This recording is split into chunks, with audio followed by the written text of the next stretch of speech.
বৈষম্যবিরোধী ছাত্র জনতার আন্দোলনে হাতিয়ার বিশৃঙ্খলা অরাজকতা সহ নিত্যপণ্যের বাজার নিয়ন্ত্রণে রাস্তায় নেমেছে শিক্ষার্থীরা। হাতিয়া প্রতিনিধি উত্তম সাহার রিপোর্ট।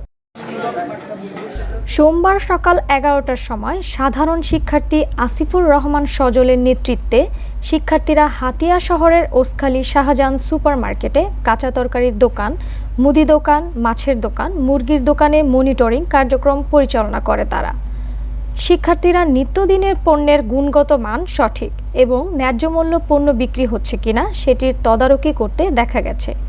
এছাড়াও প্রতিটি দোকানে মূল্য তালিকা ঝোলানো রয়েছে কিনা সেটিও খতিয়ে দেখা হয়।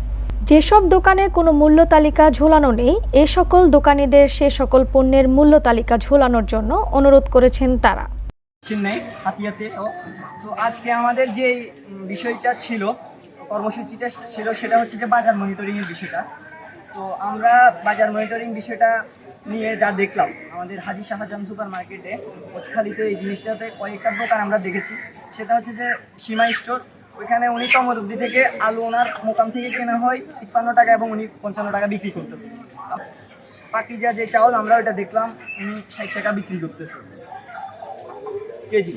আর হচ্ছে যে পেঁয়াজ উনি এলসিজিগুলো বলছে ওগুলো 97 টাকা ওনার কেনা এবং বিক্রি করতেছে উনি 105 টাকা করে। আমাদের নিত্য প্রয়োজনীয় জিনিস সাধারণ মানুষের জন্য, যারা মধ্যবিত্ত ফ্যামিলি আমরা, তাদের জন্য ডিম জিনিসটা খুবই একটা উপকারী জিনিস বা খুবই প্রয়োজনীয় একটা জিনিস।